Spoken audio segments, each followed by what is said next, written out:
what we all need to learn is that go after our curiosity. It's very important for all of us to really slow down at times, maybe go out and feel the earth, maybe go out and walk barefoot, plant a tree.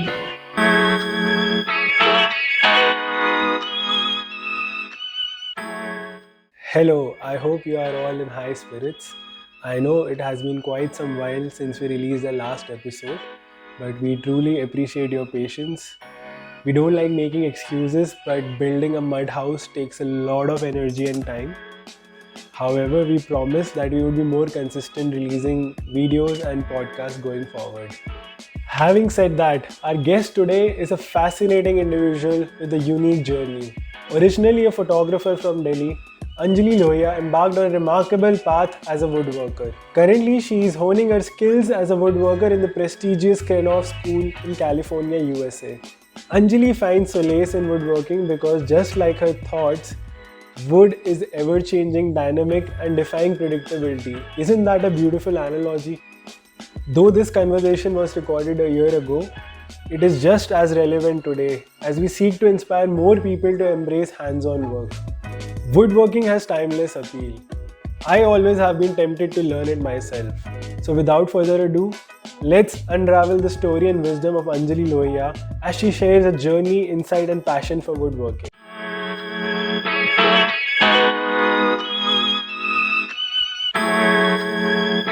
First of all, thank you Anjali for agreeing to come on the Tiny Farm Friends podcast. And let's start by maybe introducing yourself and how your journey has been so far, especially switching from photography to woodworking, and a little bit about your studio also.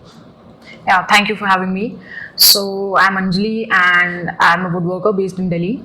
I started woodworking around 2 years back when the pandemic hit all of us. And it just happened like by chance, I'd say. I wanted to make a table for this room, and intuitively I just decided to go around my house and look for wood, and I picked up some branches and I bought some basic woodworking tools, and I started making stuff and figuring things out how to build it. I was basically working from memory of having seen carpenters working when we were a child. And we would just play around with the hand plane trying to push it, and play around with a hammer and a nail. So all those things were running around when I was trying to build something. And eventually I did end up making something, and this was the first table that I made. So that's how I started, and the process made me fell in love with woodworking. The trees that I was so used to seeing, like I've grown around these trees that we know so well, like neem or mulberry or other trees. But when I started working on them, it was like a revelation for me, because I was never aware of how they looked inside. Like we are used to seeing wood around us, but we don't know where it comes from, right? Yeah. Like we know, we know the general name. This might be teak or something, but when you see something coming out from something that you're surrounded by, and you are not even aware of it, that it exists, it just was an extraordinary process, and it was very meditative at the same time. I've always enjoyed making things with my hands, and I really enjoyed the process of working on the surface of the wood and revealing its inner layers, and so yeah, from there I just I had the desire to learn more about the craft, and from there I just have continuously worked to build my skills and knowledge of woodworking. Before this, I did photography. I did a diploma in documentary photography from SACAT, and so photography essentially allowed me to find my voice in a way. I've always been a shy person. I've always been confused as to what I want to say or what things attract me. Photography allowed me that outlet, to eventually study myself. Like even though I was photographing other people, I was also overcoming my own fears and knowing about myself better. And it allowed me to go to all these different places in Delhi and around that I would never even imagine of going. And it allowed me to establish relationships with so many people. And I did it on my own, and that was like a huge booster for me that, I on my own can do something, can build something, can build all those beautiful relationships with people. At the same time, when you're looking through the camera, you start to pay attention to your environment, to little things that you're surrounded by. So, I've always been surrounded by trees. So, intuitively, that was the first subject of my photographs. I would go around photographing flowers and nature and trees, and that really allowed me to focus to all these little details present in nature, and from there I became more close to them. And I think it was a natural shift from photography to woodworking. One thing that I did miss in photography was that feel of making something with my hands. It was all a very digital process. I enjoyed taking a photograph, but when it came to working on them, it became I didn't enjoy that process as much. So after a while, I just kept longing for that feeling of making something with my hands. Wasn't there any friction or inertia of maybe even when you started photography, one like that is also another craft as well as woodworking. So do you face any kind of inertia, friction, or generally people try to give them excuses that you don't have the right tools or you don't have the know-how? So how was it for you? Yeah, so I've always tried to push myself through that. Like even in photography, you always give yourself excuses that maybe I don't have the right camera, maybe I don't have the right resources, or maybe on days you're just too lazy to go out and head out and do that work. But eventually you have to push yourself through those stages. Even in woodworking, in India there are no proper tools for the craft, even though carpentry has been around us for years. But if you talk about quality tools, there aren't any quality tools available. So, and when you watch woodworking videos of Western countries and you see their workshops full of tools, you also feel like having those tools, But I think everything built from the basic. So I also believe that it was a good thing that I didn't have all those tools at the start, because I really learned how to do things with whatever minimum I had. Like I would experiment or figure out a way of making a tool, or like we Indians are so good at jugaad, so I learned to do that. And now that I've spent so many months in the workshop with those tools, I know particularly what I want. I know exactly what I want. Instead of spending on 10 different things, I can just focus on, okay, this is the tool that I really want, that I'll be using, and that will something be productive for me. So yeah, I think inertia or friction is in all the field. If you think about it, even a starting profession like a doctor or lawyer would feel the same. If he's practicing with someone with 30 years of practice experience, he would feel that why am I not that knowledgeable or quick or thoughtful? But it happens eventually. We all have to put that effort and work into it. Yeah. Right. So we talked about inertia starting. The other inertia is maybe between switching crafts in a way. So you put a lot of effort into, say, photography, and that itself requires a lot of mastery, and then you decide to switch to woodworking. So generally what kind of conversations do you have with yourself after you've maybe chosen a path, but at some point down the line you realize that okay, maybe I want to maybe switch down to something else? And do you see yourself as a generalist in that situation, or do you feel that you want to specialize in something? So what are the conversations that go in your mind? So I haven't made that decision yet that I want to specialize in something or want to try my hand at different things. But as I said, with whatever craft I choose, whether it's if I were to pick up painting for that matter, it's all about expressing myself and trying to relate to my environment. Photography helped me do that. Woodworking is helping me do that. So I think that's the outlet that I'm really looking forward, that in a way I just want to make a sense of the environment around me and have a medium through which I can express my own views and opinions, and and establish a general connect. I've mentioned that I've been close to nature, so I think woodworking for me is essentially that. It allows me to get away from all the busy things happening around us. Spend some time in the workshop and just get lost in the patterns and shape of that wood, and actually working with nature in its purest form. So for me, I think and like even now, I know I'm putting so much effort and energy and time into it, but maybe few years down the lane, I find something else, you know. I know I'm very privileged in saying that many people don't have this opportunity of changing, you know, your careers of crafts. But I feel that I want to do something with my fullest. You know, I want to. If my heart is no longer into it, I can no longer make good work or, you know, interact with that craft anymore. That's how I see it. So would it be correct to say that a lot of this is curiosity driven and as well as instinct driven, and you really back those things and try Initially, yes. Like curiosity led me to woodworking. Curiosity led me to photography. So the initial driving force is always that. But then, as I said, my own interest is what, you know, drives me further into it. If I was just curious, I would just, you know, like be a hobbyist and, you know, learn few things and make things on a weekend, and, you know, I'll be happy with that. But as I said, I want to go deeper into the craft and learn about what it actually means, what is the potential of that craft, what changes can it make, you know, for me as well as the world. Yeah. Understood. So before we talk about your venture Ato, I want to know more about the learning process. So you realized you made this table, right?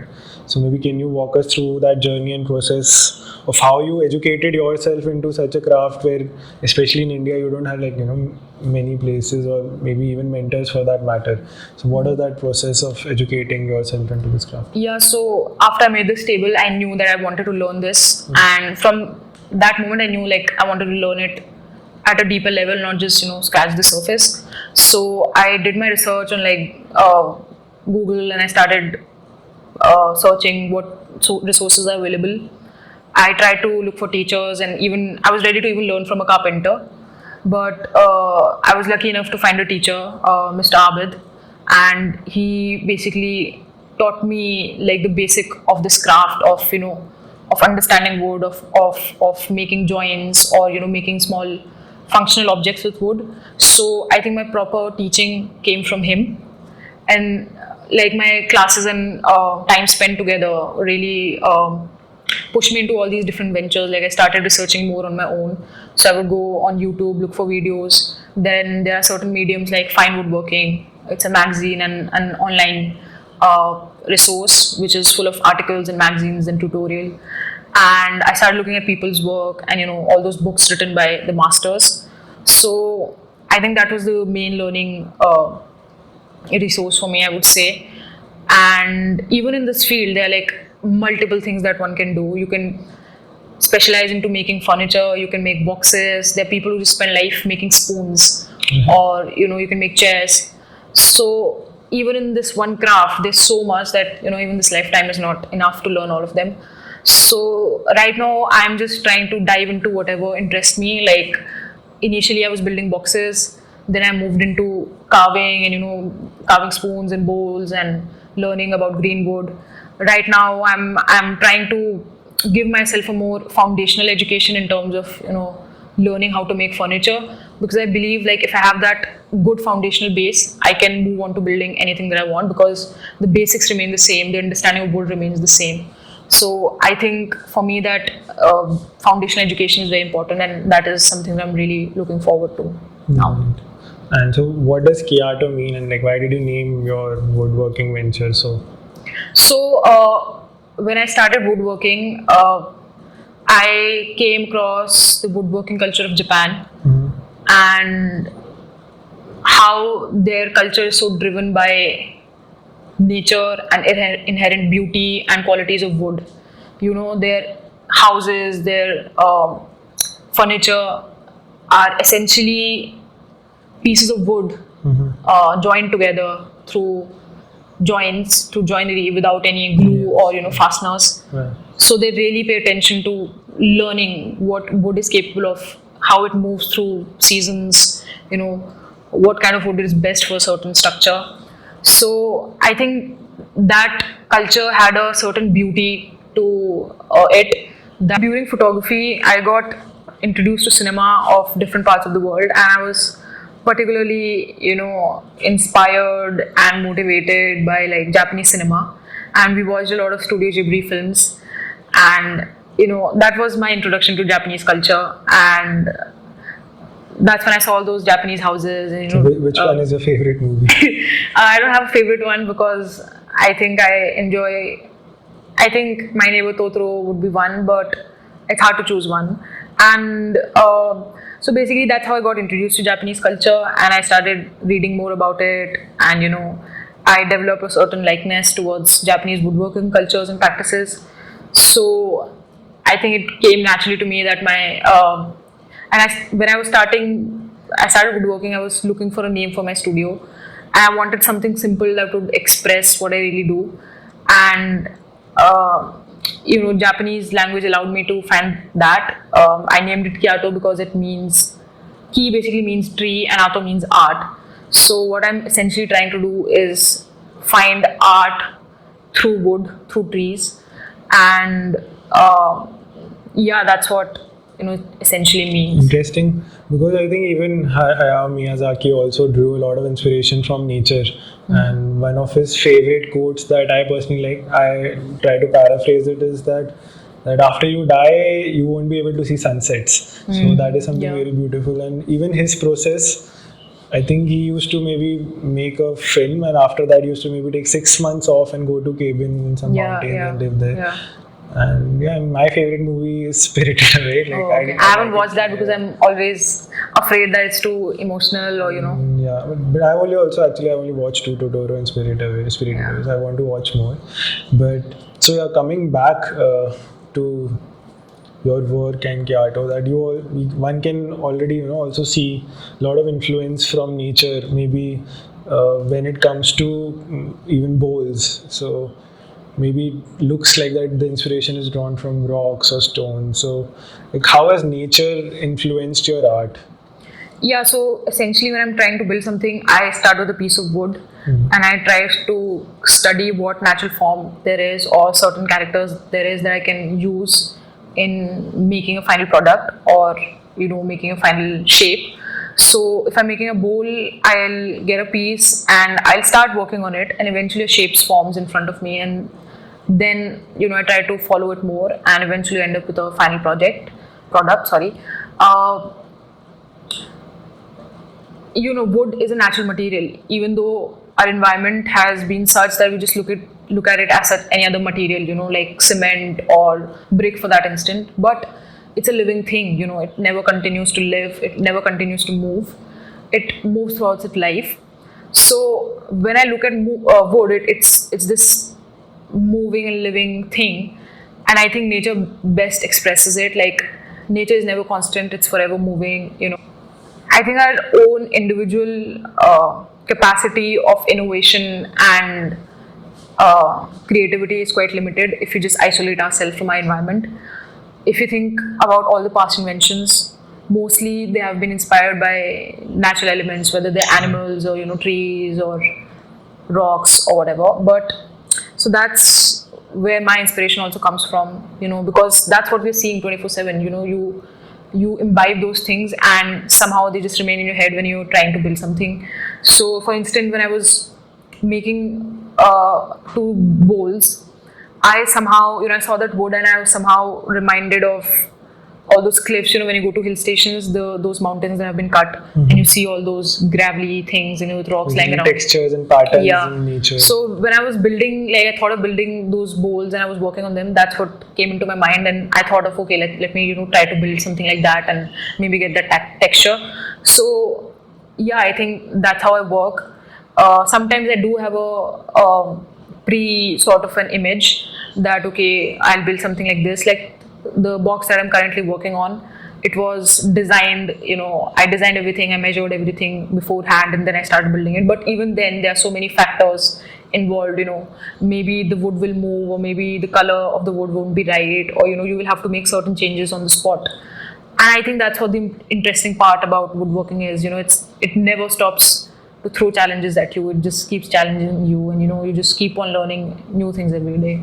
Yeah. Right. And you also mentioned that wood is something, even after it is cut, it is a living object, and similar philosophy, I think even the Japanese consider or contemplated with reverence. That maybe even after the wood is cut, it's considered a living object, right, in their philosophy.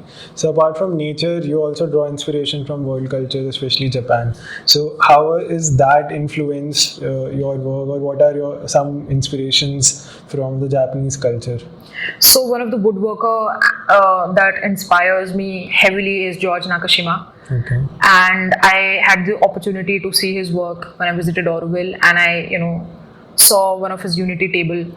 And when I entered the room, like it's a huge table made out of a huge walnut slab, and the table had a presence of its own. Like you just felt a presence, like something is there in this room. That table was the centerpiece of this room. I was just lying there looking at all the details of the table, and I was so mesmerized as to how someone can build that beautiful thing out of wood. So I've been drawing inspiration from his work, from his words a lot. He has said that I often face this thing that, oh, you love nature but you cut trees, but he has said that eventually tree has a certain life. After that it continues to grow. So if you cut it, what you are essentially doing you are allowing it to live in your work. So when you make it into furniture, when you make it into a box, it never stops to live because it's living in that form. Right. So it will live on forever even though its original form is gone. But I think that's how I look at woodworking and wood, that if I have this piece of wood and I can transform it into something that will have certain beauty, will have a certain function, I think I would have done justice to that wood. I would have done justice to that tray that it came from. Right. And you mentioned the feeling when you entered that room and you saw the table, right? And you also mentioned about beauty. So my next question is about beauty. And apart from the superficial aesthetics that you see, what does beauty mean to you? I think beauty is something which is full of imperfection, which is full of unevenness, which is full of things which are not symmetrical. It has its own flow, it has its own texture. So for instance, if I take a piece of wood and I think of something and I make it as it is, completely polished, completely cut to size, and everything is perfect, I wouldn't find it as beautiful as something which is I would take a piece of wood, I would make certain things out of it, but the quality of wood is still there. Like it might have some curves in it, or it might have some imperfection of wood in it, like a knot in it, a crack in it. So our world around us, it's not perfect. Nothing in nature is perfect. So I find beauty in like mundane things. If I'm going out and eating in a restaurant, I just look at a fork and I might just love its form. I would just spend time observing it, how it flows, and how that fork is different from. So I think we're just surrounded by beauty around us if we just make ourselves open enough to observe that. And I personally believe that most beautiful things are the things which are not shouting for attention. I think this you can also, maybe that is why you like Studio Ghibli film, because the way they portray like everyday small things, even maybe drinking a tea or maybe drinking soup, and that whole hand painted like animated stuff is so beautiful. Just the mundane daily things. So the things that I make, or things that I like made by other woodworkers, are often things that if they're kept in a room, you could just walk past them, and not even observe them and not even realize that they're there. So things that I make, or things that I like made by other woodworkers, are often things that might just get lost in a room full of people, and no one is paying attention to it.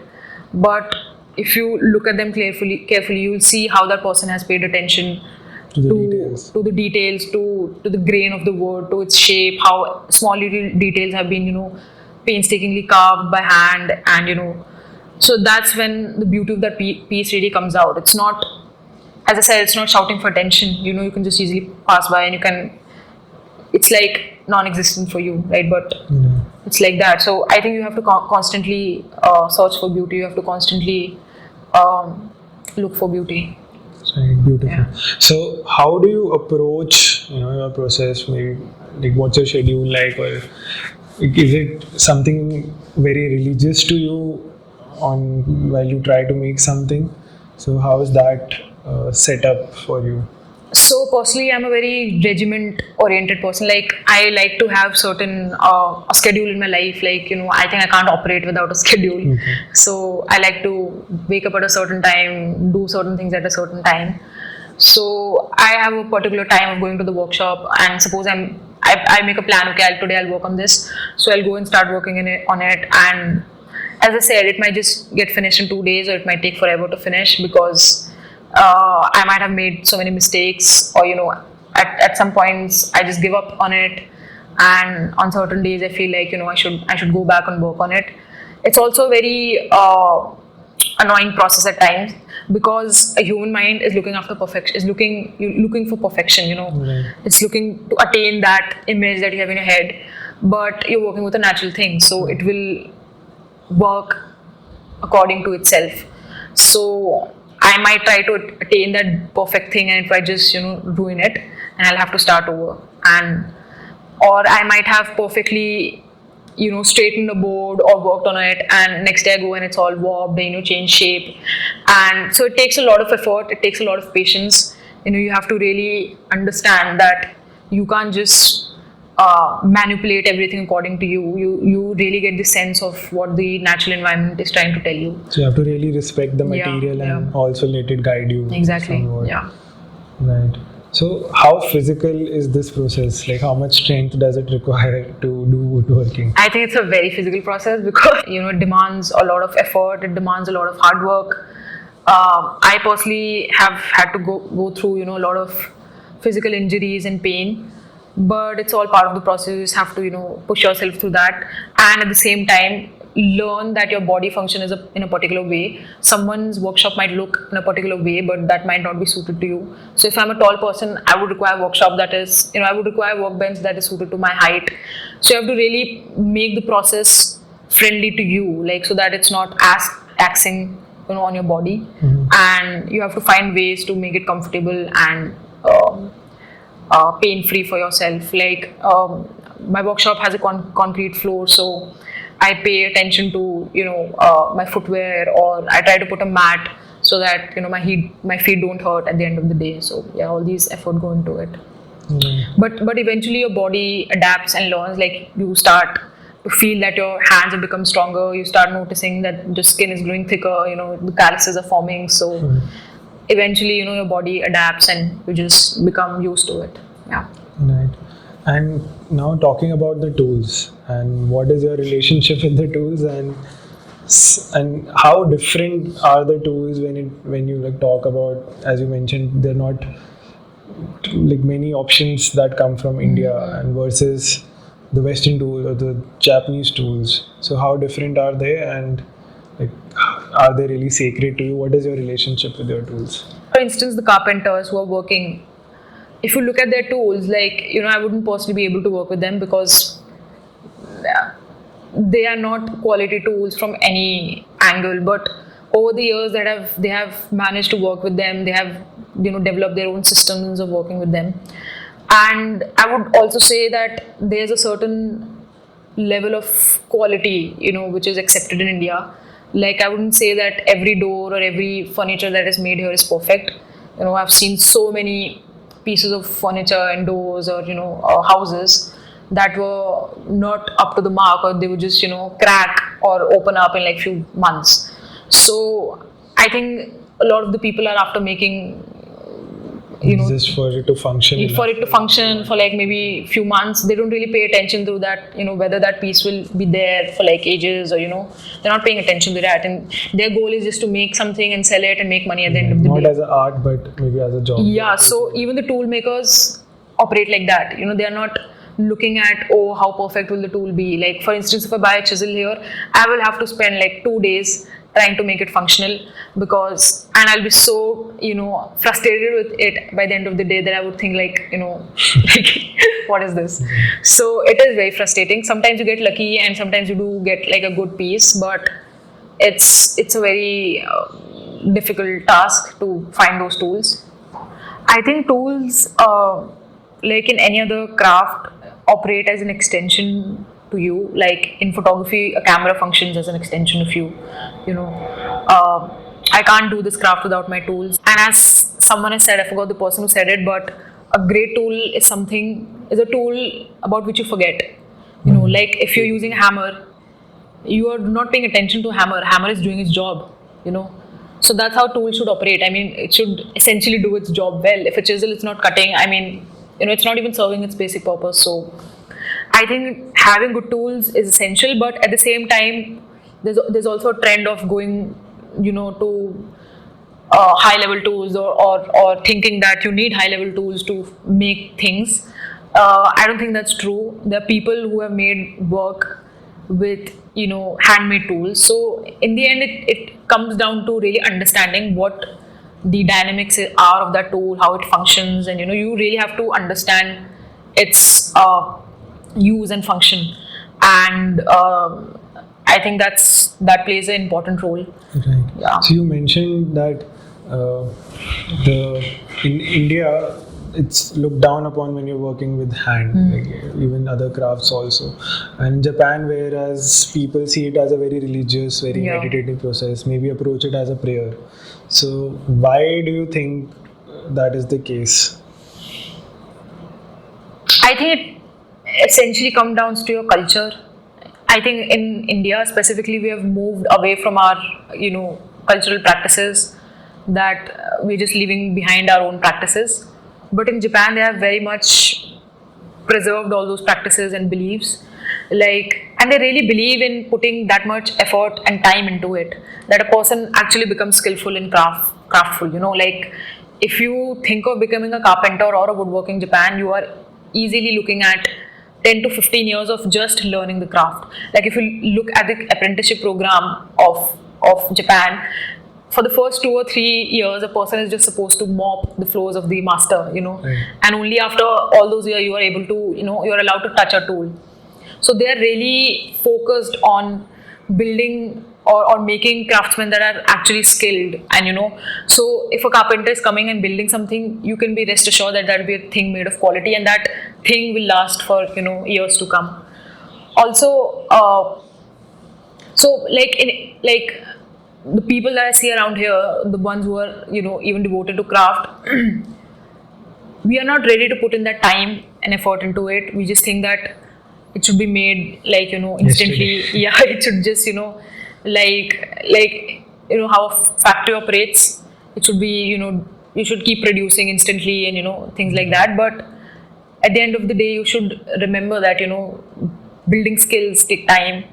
Understanding your material, your own self takes time. So I think you should be able to do that. So generally, like if somebody imagines a woodworker, so I may be wrong, but this is what the faint image comes to mind, that he or she maybe lives near a forest and is able to maybe source wood or driftwood or something like that. But could you walk us through the whole process or even logistics of maybe making one bowl or a spoon, carving a bowl or a spoon, and how from sourcing wood to the finished? I think when you're thinking of a woodworker, first thing that comes to mind is a man working. Right. Like you hardly imagine a woman doing woodworking. So, but you can actually build things from, you know, found wood or wood that is around you. For instance, the majority of wood that I use are wood. It comes from the trees that have fallen down due to storms, or, you know, maybe termites have got. But for somebody who's living in a urban heat island, like a concrete place in a city, in a plotted development. Like, so you can go to like your local furniture shop, like your local mill shop. Like you can go to your local Ara machines, and you know, like in Delhi there's like Sikandarpur and all these markets, so you can easily source wood from them. You can always ask a local carpenter from where they get their wood, so that's a great way to start. Otherwise, you can also work with reclaimed wood. If you have any old piece of furniture, you can use wood from that, you know. So all these, you know, sources are great to start with. So if I'm making a bowl, I like to start with a wood which has a lot of moisture content in it, which is called green wood, because that way it is easy to carve the bowl, and, you know, it is easier the wood is softer to work with. So I work with a bowl and I initially remove the bark and everything. Then I see of the possible grain or color that I would get. And depending on the size of the wood, I decide on the size of the bowl. And then I, with a basic gouge, I start with gouging it. I use an axe to remove the majority of the pieces. And if I'm looking at like the texture, then I'll just finish it with a gouge. That's the basic process. And in the end, I oil it with a tung oil, which is like a natural oil to preserve the wood. So that's the basic function of how I go about it. Apart from influences such as nature, even Japan as a culture, what are your other inspirations, maybe books or other artists? Yeah, so I think music is a great inspiration for life in general. Like, musicians like Ludovico Einaudi, Max Richter, Zakir Hussain, or several other musicians. And I especially enjoy watching live performances by all these musicians. And you see the devotion with which they're playing their instrument. And you see all those effort, and years they've put into mastering that. And you see them enjoying the process, like you just feel that joy of watching and you just feel that connect. So I think music is a very big influence. Other influences would be certain authors. I think a book that changed how I look at trees in my natural surroundings was How I Became a Tree by Sumana Roy. She just changed how I look at trees. Like, she talks about concepts like time, love, family from the point of view of trees. And, she really forces you to think like, how would this world operate if it was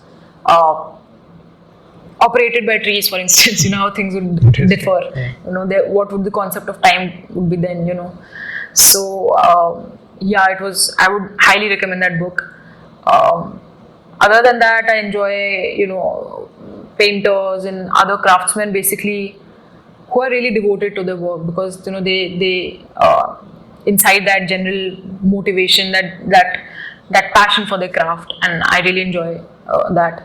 For instance, chair maker Curtis Buchanan, he has said that I am 60 years old and I have done woodworking, on all these years. I have 30 more years to go to my workshop and build chairs every day. Wow, I can do this for 30 more years.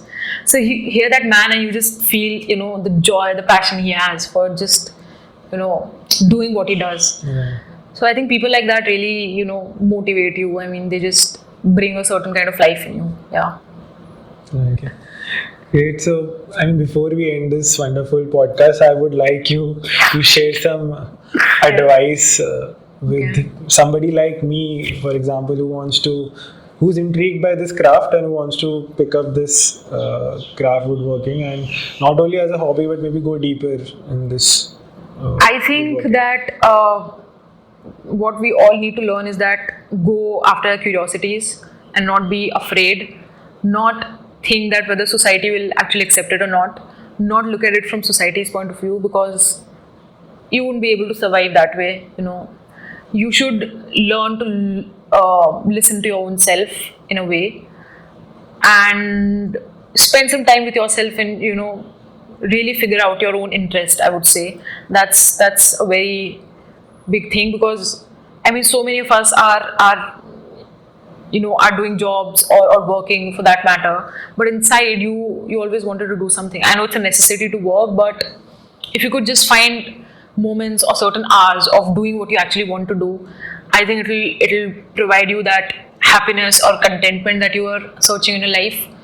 So I think it's very important for all of us to really slow down at times, maybe go out and feel the earth, maybe go out and walk barefoot, plant a tree. What is lacking is basic connect with our natural environment.